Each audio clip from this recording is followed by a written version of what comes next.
Kita ke Amerika sekarang. Kita harus memahami Amerika dan terus mempelajari Amerika untuk yang jelek tidak kita tiru, tetapi untuk diwaspadai. Dan kita antisipasi sebelum Amerika kita perdayai mereka nantinya. Diskusi kita adalah bagaimana Amerika untung dari perang di Ukraina. Informasi kali ini adalah untuk mencontoh pada saat nanti Indonesia tidak lagi dikelola old mind, di mana Indonesia pasti arahnya akan menjadi negara pengendali dunia atau global player. Indonesia bukan lagi seperti yang dikelola old minder, hanya dijadikan sebagai negara pasar produk negara besar. Atau Indonesia hanya jadi negara yang disedot sumber daya alamnya sampai habis. Hingga suatu saat nanti anak cucu kita terheran-heran karena sudah kekayaan alamnya habis, yang tersisa buat Indonesia hanya hutang yang menumpuk. Anak cucu kita pasti teringat, era siapa yang melakukan hal itu semua. Bener deh, anak cucu kita akan kita ceritakan apa yang mbah-mbahnya lakukan atau opung-opungnya lakukan dulu di masa old mind yang menghasilkan keanehan namun nyata.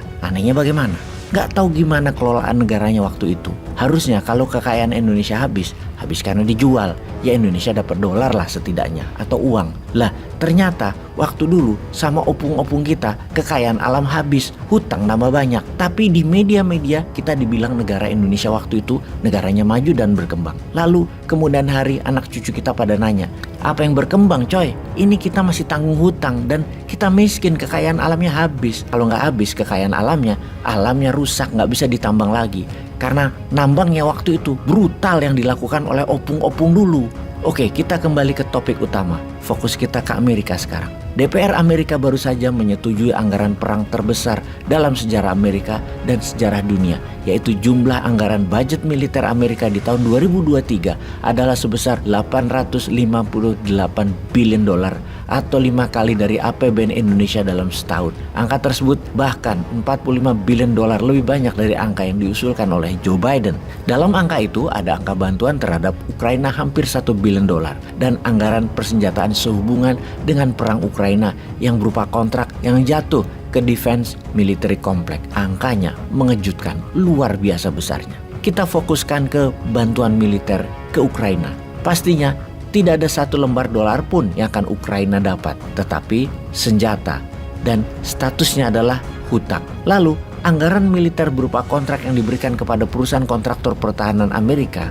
Oke, ini kita harus jelaskan dulu. Kita mundur ke bulan September tahun ini, di mana ada angka 311 juta dolar diberikan pemerintah Amerika kepada perusahaan Raytheon dan Lockheed Martin yang merupakan perusahaan kontraktor pertahanan terbesar di Amerika untuk membuat misil Javelin yang akan dikirim ke Ukraina. Kemudian di bulan Desember ini, minggu lalu, Raytheon dapat lagi kontrak untuk misil jarak jauh dari darat ke udara senilai 1,2 billion dolar untuk Ukraina. Dan setiap kontrak pertahanan mereka, harga saham mereka melejit naik. Nilai saham meningkat dan kekayaan naik pesat didapat dari konflik, dari darah yang tertumpah, dari perang Ukraina. Bahkan ketika perang baru mulai, banyak anggota DPR Amerika membeli saham-saham perusahaan defense kontraktor ini dan menjadi kaya dalam seketika. Karena mereka dapat bocoran sebelum hal ini terjadi di publik. Saham perusahaan seperti Lockheed Martin, Northrop Grumman Corporation, Raytheon dan lain sebagainya, kita berikan angka dan data. Saham Lockheed Martin melompat 430 dolar per share di bulan Februari akhir ketika perang Ukraina terjadi, yaitu naik sekitar 23%. Cerita yang sama dengan perusahaan Northrop Grumman, sahamnya dari 386 dolar jadi 485 dolar, naik 26% dalam satu bulan ketika perang dimulai di bulan Februari 2022. Jadi yang kita mau jelaskan di sini adalah perusahaan seperti Lockheed, Northrop, dan Raytheon. Mereka mendapatkan keuntungan dari darah tertumpah karena peperangan. Sebuah hal yang kejam, sadis, namun didukung oleh pejabat di sebuah negara yang mengaku sebagai polisi dunia. Bahkan ada kalimat yang diucapkan jauh-jauh hari sebelum perang Ukraina terjadi. Sekali lagi, jauh hari. Di mana hal ini membuktikan bahwa perang di Ukraina bukan perang ujuk-ujuk atau tiba-tiba atau sekonyong-konyong. Tidak, salah besar kalau hal itu dikatakan tiba-tiba. Bahkan bosman yang nobody aja sebulan sebelum Rusia menyerang Ukraina sudah mengatakan pasti Rusia masuk Ukraina dalam waktu dekat.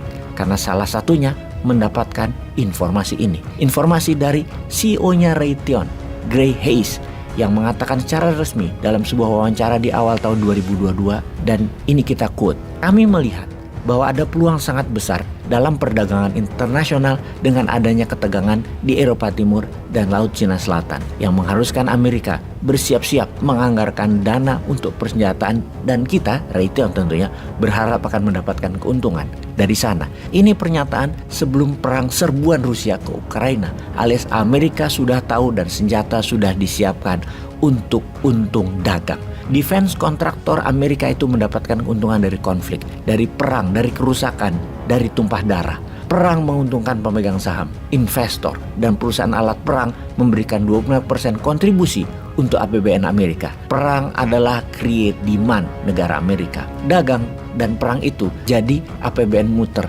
dan APBN untung.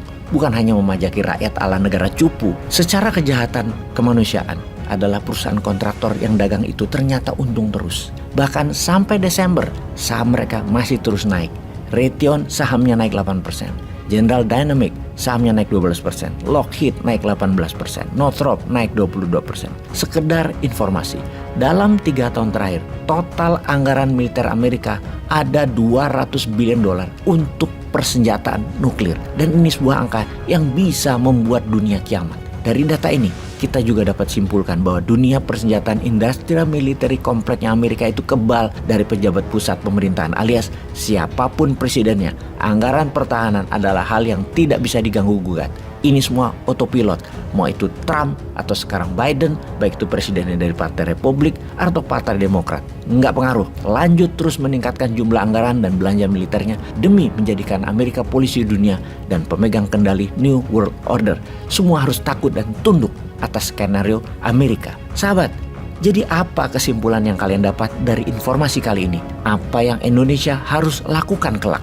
Kalau yang sekarang sudah buat apa untuk Indonesia menjadi pemain global?